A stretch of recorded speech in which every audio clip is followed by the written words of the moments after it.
롯데 자이언츠에서 키움 히어로즈로 이적한 유망주 투수 이강준의 성장 스토리가 야구계의 주목을 받고 있습니다.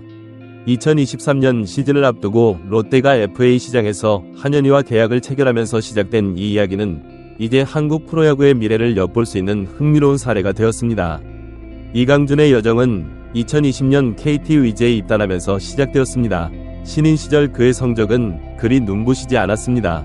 4경기에 등판해 5와 3분의 2이닝을 던지는 동안 승패 없이 평균 자책점 6.35를 기록했습니다. 이는 프로 무대에 첫 발을 내디딘 젊은 투수에게는 흔히 볼 수 있는 성적이었습니다. 하지만 이강준의 잠재력을 알아본 롯데는 그를 영입하기 위해 트레이드를 성사시켰습니다.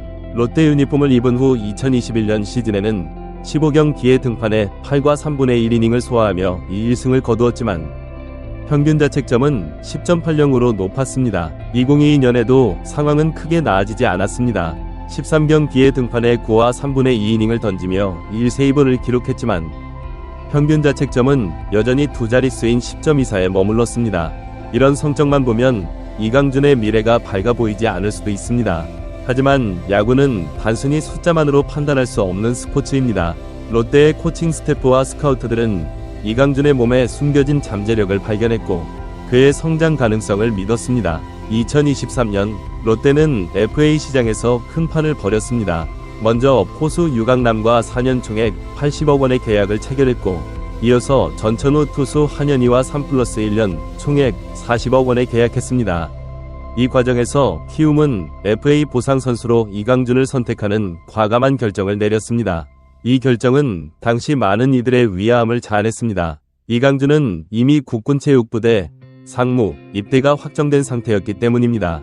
즉시 전력으로 활용할 수 없는 선수를 선택한 것입니다. 하지만 키움의 이러한 결정은 장기적인 안목에서 비롯된 것이었습니다. 그들은 이강준의 잠재력을 높이 평가했고 군 복무기간 동안의 성장을 기대했습니다. 실제로 이강준은 상무에서 놀라운 성장을 보여주었습니다. 2023년 시즌 초반부터 필승조로 활약하다가 5월 중순부터는 마무리 투수로 자리매김했습니다. 그의 성적은 경이로웠습니다. 퓨처스리그 44경기에 등판해 47과 3분의 1이닝을 던지며 3승 1패 11세이브 8홀드, 평균 자책점 0.76이라는 놀라운 기록을 세웠습니다. 특히 주목할 만한 점은 그의 제구력입니다. 47 3분의 1이닝 동안 볼넷은 13개에 불과했고 몸에 맞는 공은 단 1개뿐이었습니다. 또한 홈런을 한 개도 허용하지 않았다는 점도 인상적입니다. 이는 이강준이 자신의 구위를 효과적으로 제어할 수 있게 되었다는 것을 의미합니다. 이강준의 성장은 5월 28일 롯데와의 퓨처스리그 경기에서 절정에 달했습니다. 이 경기에서 그는 1이닝 1탈삼진 무실점으로 호투하며 자신의 시즌 평균 자책점을 0.96으로 낮췄습니다. 더욱 놀라운 것은 이후 시즌 최종전까지 0점대 평균 자책점을 유지했다는 점입니다. 이강준의 이러한 성적은 퓨처스리그에서 독보적이었습니다. 2023년 퓨처스리그에서 두 자릿수 세이브를 기록한 투수는 총 5명이었지만 그중 0점대 평균 자책점을 기록한 선수는 이강준이 유일했습니다. 이는 그가 단순히 운이 좋아서가 아니라 꾸준히 안정적인 투구를 펼쳤다는 것을 의미합니다.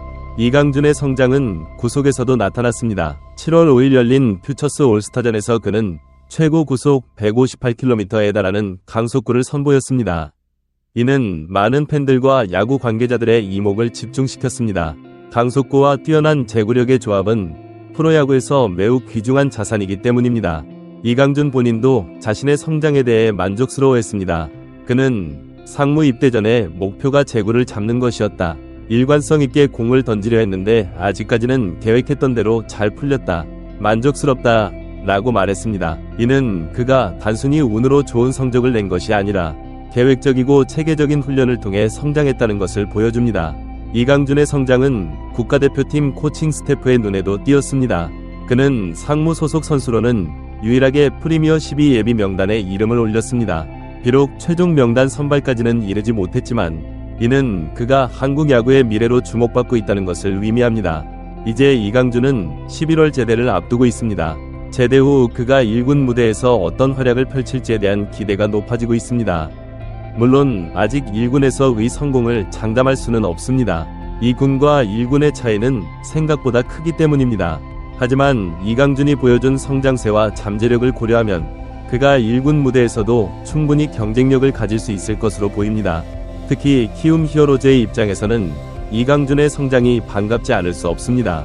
FA 보상 선수로 선택할 당시에는 즉시 전력감이 아니라는 점에서 의문의 시선도 있었지만 이제는 그 선택이 탁월했다는 평가를 받고 있습니다. 이강준이 1군에서 활약한다면 키움의 불펜 전력은 한층 더 강화될 것입니다. 이강준의 사례는 한국 프로야구 구단들의 장기적인 안목과 선수 육성 능력을 보여주는 좋은 예시가 됩니다. 단기적인 성과에 연연하지 않고 선수의 잠재력을 믿고 투자한 결과 큰 성과를 거둘 수 있다는 것을 보여줍니다. 이는 다른 구단들에게도 좋은 참고 사례가 될 것입니다. 앞으로 이강준의 행보에 많은 이들의 관심이 쏠릴 것입니다. 그가 2군에서 보여준 놀라운 성적을 1군에서도 이어갈 수 있을지 아니면 1군의 높은 벽에 부딪혀 고전할지는 아직 알 수 없습니다.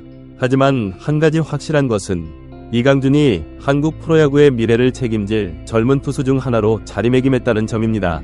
야구 팬들은 이강준의 성장 과정을 지켜보며 한국 야구의 밝은 미래를 꿈꿀 수 있게 되었습니다. 그의 이야기는 꿈을 향해 끊임없이 노력하는 젊은이들에게 좋은 본보기가 될 것입니다.